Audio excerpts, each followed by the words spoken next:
Madam আসবো? আসুন।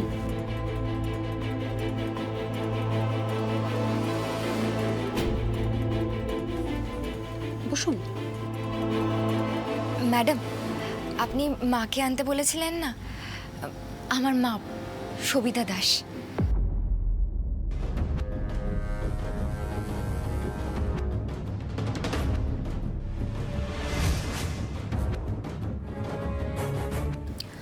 পুলকি, অদ্ভুত অদ্ভুত কিছু তথ্য পেলাম আপনার বাবার কেসটা ইনভেস্টিগেট করতে গিয়ে। যারা নিখোঁজ হয়েছেন তারা প্রত্যেকেই প্রায় ওই জঙ্গল এরিয়ার আশপাশ থেকেই, মানে ওই এরিয়া থেকেই তাদেরকে তোলা হয়েছে। আর এই 1 বছরে 5 জন। কি? হ্যাঁ, আর এদের প্রত্যেকেরই মিসিং রিপোর্ট অনেক দেরিতে লেখানো হয়েছে। আর সবথেকে আশ্চর্যের কথা হচ্ছে সবাই মেল, পুরুষ, শক্ত সামর্থ্য। রাইট, এরা প্রত্যেকেই মেয়ে হলে একটা ধারণা করা যেত যে এর পেছনে কোনো র্যাকেট চলছে, কিন্তু এরা প্রত্যেকেই মেল। আর এই 1 বছরে 5 জন নিখোঁজ হয়েছে, কিন্তু গত কয়েক বছরের হিসেব করলে দেখা যায় 10 থেকে 12 জনের ওপরে। আর এদের প্রত্যেকের মিসিং রিপোর্ট জোর করে লেখানো। সংখ্যাটা আরো বাড়তে পারত, বাড়েনি কেন? অনেকেই রিপোর্টই লেখাননি। সে বিষয়ে খোঁজ খবর করতে হবে। সেই ইনভেস্টিগেশন শুরু হয়ে গেছে ম্যাডাম, আর কিছু ফ্রুটফুল পেলেই আপনাকে আপডেট দেবো। গুড। অথচ ওসি সাহেব বললেন যে রাজমহল এলাকায় কোনো অপরাধমূলক কাজই হয় না। আচ্ছা ম্যাডাম, বাবার কোনো খোঁজ? বলছিস সেটাই যদি একটু দয়া করে জানান আমাদের। না, কিচ্ছু না? তবে চিন্তা করবেন না, শিগগিরই পেয়ে যাব। আচ্ছা মিসেস দাস, আপনি আমাকে একটা কথা বলুন তো, আপনার স্বামী নিখোঁজ হওয়ার আগে কি তার মধ্যে কোনো রকম কোনো অস্বাভাবিকতা দেখেছিলেন? না না, তাছাড়া উনি তো প্রায় ওই রাজমহলে ওখানে যেতেন, মাল দিয়ে আসতেন। কিন্তু 2 দিন আগে বাবার গাড়িটা ছিনতাইবাজরা ঘিরে ধরেছিল ওই জঙ্গল চত্বরে। আমিও ছিলাম বাবার সাথে।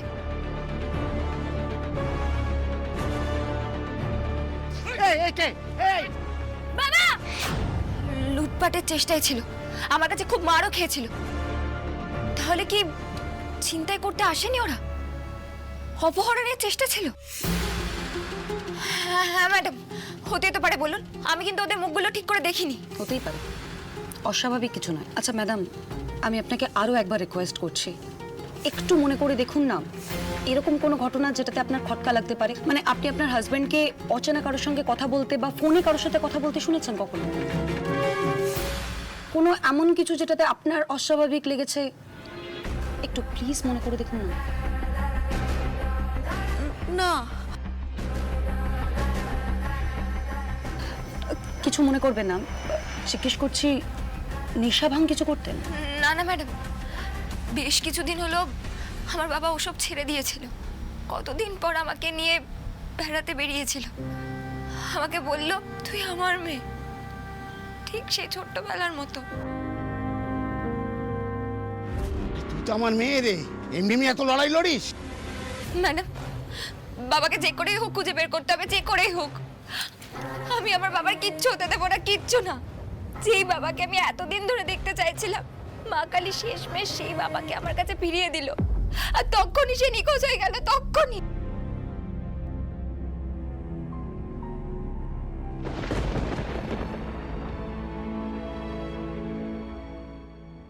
এ হতে পারে না মা কালী, এ হতে পারে না। আচ্ছা ম্যাডাম, কারা আছে বলুন তো আমার বাবার নিখোঁজ হওয়ার পেছনে? কারা?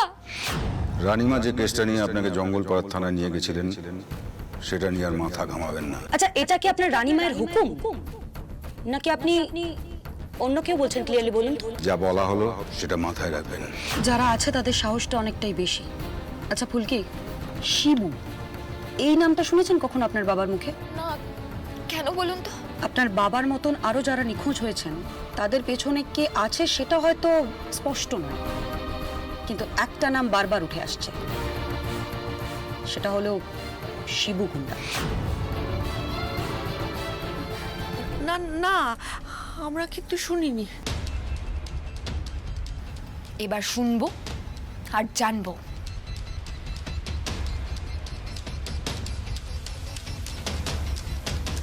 ওই শিবুর টুটিটাই চেপে ধরতে হবে ম্যাডাম। সত্যেনবাবু ট্রেস পেতে হলে শিবুই আমাদের প্রথম ধাপ।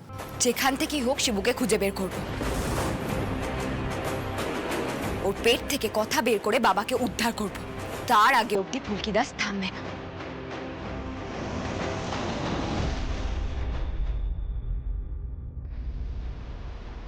ম্যাডাম,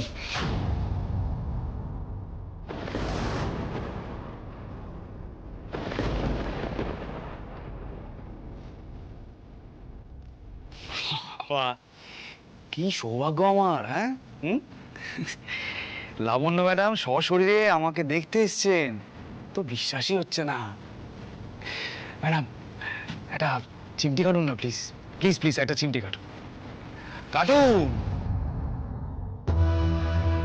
এই দেখুন, এই যে আদা নিয়ে চুল সরিয়ে চোখ ঘোরানো, এই একমাত্র আমার লাবু ম্যাডামই পারে। বসুন বসুন, বলুন অদম আপনার কি সেবা করতে পারে? সেবা?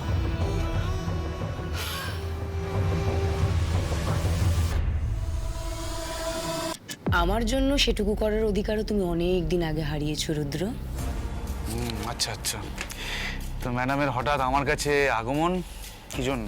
সাবধান, সাবধান করতে এলাম তোমায়। শুনলাম তুমি হাইকোর্টে আপিল করেছো লোয়ার কোর্টের ভার্ডিক্ট ক্যান্সেল করার জন্য।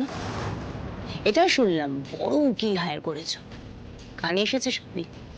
বাবা, আজকাল দেখছি অনেক খবর রাখো, আমার সম্পর্কে এত খবর নিয়েছো। তাহলে কাজ করো, যেদিন আমি ছাড়া পাবো সেদিন আমাকে দেখতে এসো, কারণ সেই দিনটা তো বেশি দূরে নেই। কেউ রুদ্র সান্যালকে খুব বেশি দিন জেলে আটকে রাখতে পারবে না। কেউ? আমরা সবাই মিলে তোমাকে আটকাবো। এই জেলে তোমাকে পচে মরতে হবে। এখান থেকে বেরোনোর যে স্বপ্নটা তুমি দেখছো, সেই স্বপ্নটা কোনোভাবে সত্যি হতেই দেবো না। তার জন্য যা করতে হয়, যত দূর অব্দি যেতে হয়, আমি আমি যাব। এই কথাটা তুমি তোমার কান আর মাথার মধ্যে ভালো করে ঢুকিয়ে নাও। এই পৃথিবীতে এমন কোনো জেল নেই যেখানে রুদ্র সান্যালকে... এই থামো, একটা ক্রিমিনাল, খুনি, ধারাবার মেজাজ। তুমি ভুলে যেও না, তুমি আমার ভাইকে খুন করেছো। দিনের পর দিন নবাবগঞ্জের প্রত্যেকটা মানুষের উপর তুমি অত্যাচার করেছো, অসংখ্য নারীর জীবন নষ্ট করেছো। আমার আরেক ভাইকে বদনাম করেছো, ভাইয়ের বউকে অন্ধ করিয়েছো। অপরাধের শেষ নেই তোমার। তোমাকে আটকানোর জন্য যত দূর যেতে হয় আমি যাব। আর তারপর যদি কোনোভাবে তুমি ছাড়াও পেয়ে যাও, তোমার দুঃখ বাড়বে বই কি কমবে না। ফুলকি দাস একটা কথা তোমাকে স্পষ্টভাবে জানিয়ে দিতে বলেছে, শান্তিতে তোমাকে থাকতে দেবে না। তোমার জীবন নরক বানিয়ে দেবে, অতিষ্ঠ করে দেবে। পাপের শাস্তি তো তোমাকে পেতেই হবে রুদ্র। সেই জন্যই আজকে আমি এখানে এলাম, তোমাকে জানিয়ে দিয়ে গেলাম যাতে মিথ্যে স্বপ্নে না বাঁচো। আনন্দ পাওয়ার অধিকারটুকুও তুমি হারিয়েছো, কোনো অধিকার নেই তোমার।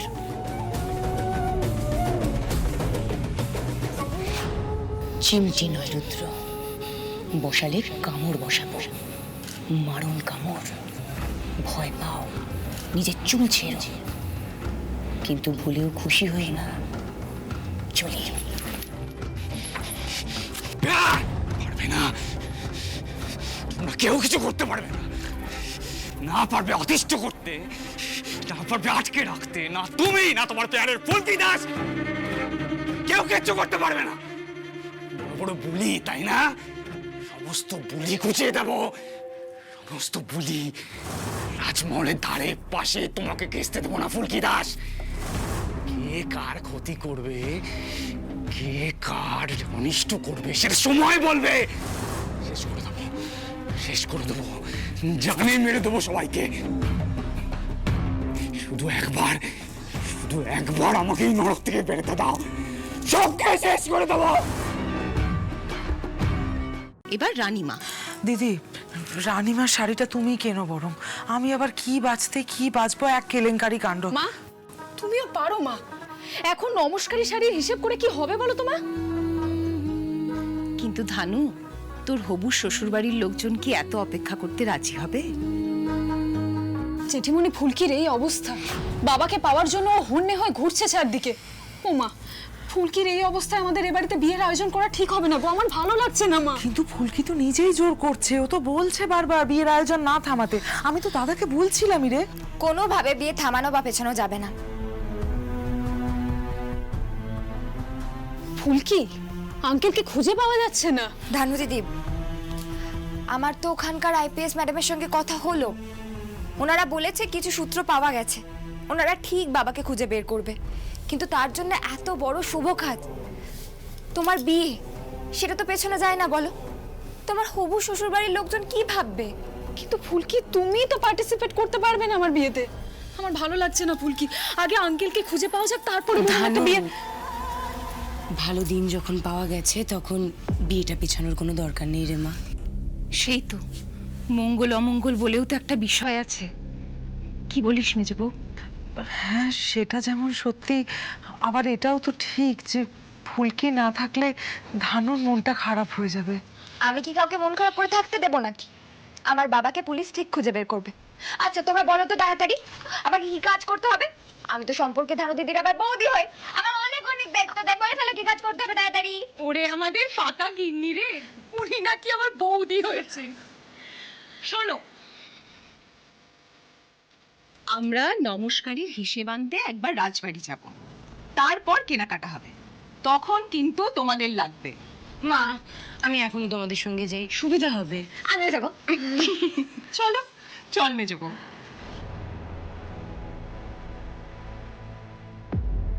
মনটা খারাপ থাকলেও ধানু দিদির আনন্দের জন্য এইটুকু করতেই হবে।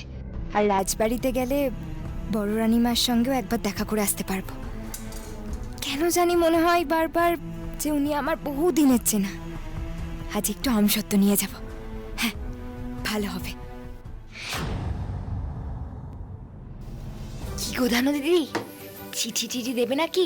আদিত্যদাকে পৌঁছে দেবো? তুমিও পারো ফুলকি। এখন কেউ চিঠি দেয় বলো তো? আদিত্যর সঙ্গে তো আমার টেক্সটেই কথা হয়, চিন্তা নেই। মা, তাই নাকি? ফুলকি দি ভাই, এই কি হচ্ছেটা কি? এখনো গল্প তোমাদের থামেনি নাকি? ফুলকি, রেডি হতে হবে, চলো। আর একটা কথা বলা হয়নি, রুদ্রের সঙ্গে দেখা করে এসেছি। কখন দি ভাই, তুমি ঠিক আছো তো? জামাই বাবু নিশ্চয় তুমি অনেক... হ্যাঁ হ্যাঁ, অনেক কথাই বলছিল, কিন্তু আজ আমি রুদ্ররূপ সান্যালের মুখটা একেবারে বন্ধ করে দিয়ে এসেছি। তুমি যা যা বলতে বলেছিলে সেগুলো সব জানিয়ে দিয়ে এসেছি স্পষ্টভাবে। আমি আমার পার্টির একজনের সোর্সে কলকাতার একজন নামী উকিলের সাথে কথা বলেছি। উনি আমাদের হয়ে কন্টেস্ট করবেন। রুদ্র আর কোনোভাবেই ছাড়া পাবে না, সে যে কোর্টেই অ্যাপিল করুক না কেন। দি ভাই, তুমি তো অনেক কিছু করে ফেলেছো। করতে হতোই ফুলকি, কারণ রুদ্রই আমাকে শিখিয়ে দিয়ে গেছে, অনেক শিক্ষাই দিয়ে গেছে। তবে সবচেয়ে বড় শিক্ষা যেটা, সেটা হলো অন্যায়ের বিরুদ্ধে যত তাড়াতাড়ি প্রতিবাদ করা যায় ততই মঙ্গল। ঠিক, একদম ঠিক দি ভাই।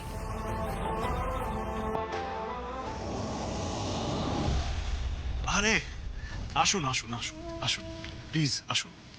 এই কে আছিস? নিয়ে নে এগুলো।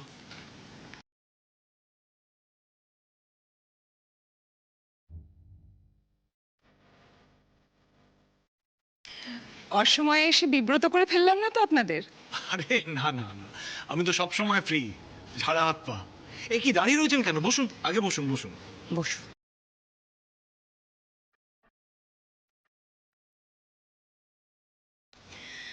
আসলে আমরা এলাম বেয়ানির সঙ্গে একটু কথা বলতে। বিয়ের প্রণামী টনামিগুলো তো এবার ঠিক করে ফেলতে হবে। নিশ্চয়ই নিশ্চয়ই।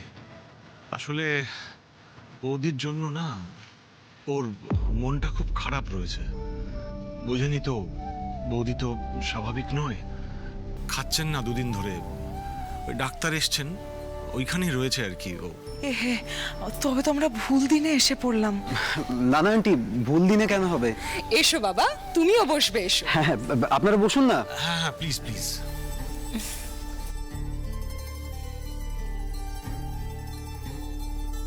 মা এক্ষুনি আসছেন। আসলে বড় মার তো এরকম লেগেই থাকে, তাই যত্ন করতে হয় আর কি। আপনারা বরং ততক্ষণ চা খান।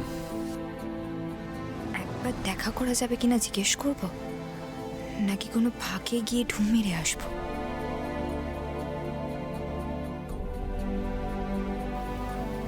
ওই ফুলকি, কি হলো? উসখুস করছো কেন? কই না তো।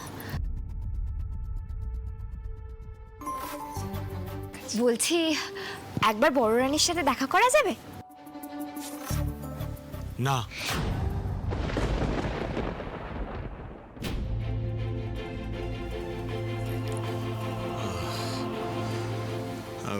আসলে বৌদির শরীরটা তো এখন ভালো নেই। ওই খাবার দাবার, ওষুধ এইসব নিয়েই আছে, কারোর সঙ্গে দেখা করছেন না।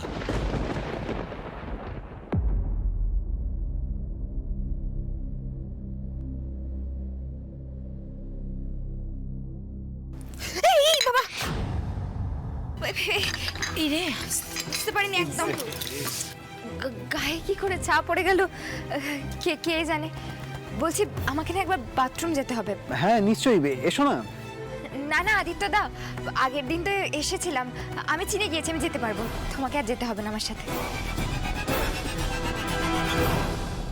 করোনানিমাকে খাওয়াতে হবে ইওর হাইনেস, এরপরে স্টারভেশনে শরীর কিন্তু খারাপ হবে। কি যে হলো হঠাৎ করে দিদির, কিছুতেই খেতে চাইলো না। আপনি কিন্তু প্রত্যেকদিন দিনে দুবেলা করে আসবেন। অবশ্যই ইওর হাইনেস, অবশ্যই আসছি। বাথরুম থেকে একটু আসছি ম্যাডাম।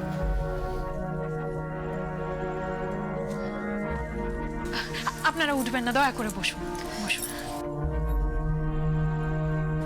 আমি সত্যিই দুঃখিত আপনাদের এতক্ষণ এখানে এভাবে বসিয়ে রাখলাম। আসলে দিদির শরীরটা ভালো নেই তো, তার মধ্যে এমএলএ, বুঝতেই পারছেন, সকাল থেকে মানুষজনের ফোনের পর ফোন চলেই আসছে। এ কি শুধু চা কেন, জল খাবার আসেনি? এই কি করছেন কি বলুন তো, আমরা কিন্তু খেয়ে এসেছি, আজ খাবো না। না তা বললে শুনবো কেন? আপনারা কি আমাকে না খাইয়ে ছেড়েছিলেন? আমিও ছাড়বো না, খেতেই হবে। তোমরা যাও, জল খাবার নিয়ে এসো। যাও, আমি খাবো না, খাবো না আমি। ছোট রানীমা জানলে কিন্তু বকা দেবেন।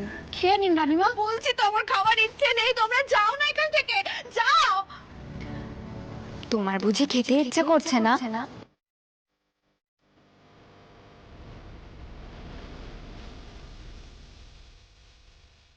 আমি খাইয়ে দেব।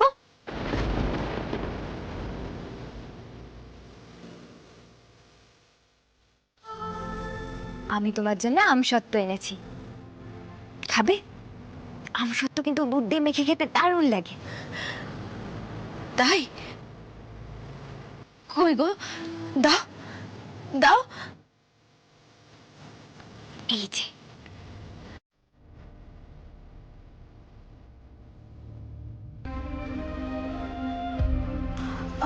হার হাইনেস জানেন যে আপনি এখানে এসেছেন? হ্যাঁ, জানবে না কেন, বাড়ির বাকিরাও তো এসেছে। আজকে আমি তোমায় এত সুন্দর করে খাইয়ে দেবো না, তোমার মনটা একদম ভালো হয়ে যাবে, আর না বলার জায়গায় থাকবে না। দাও দেখি দুধটা দাও।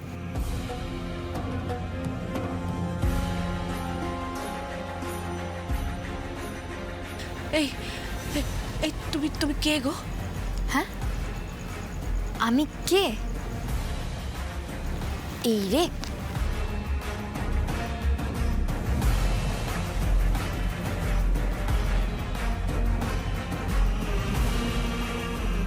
আমি কে এটা তোমায় এখন বলবো, বোঝাবো, ততক্ষণে যে দুধটা ঠান্ডা হয়ে যাবে,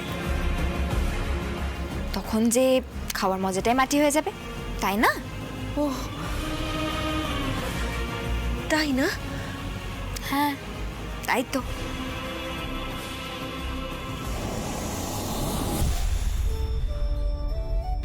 আচ্ছা, তুমি ভাবোই না আমি তোমার কি বলি মেয়ের মতো কেউ মেয়ে, আমার মেয়ে।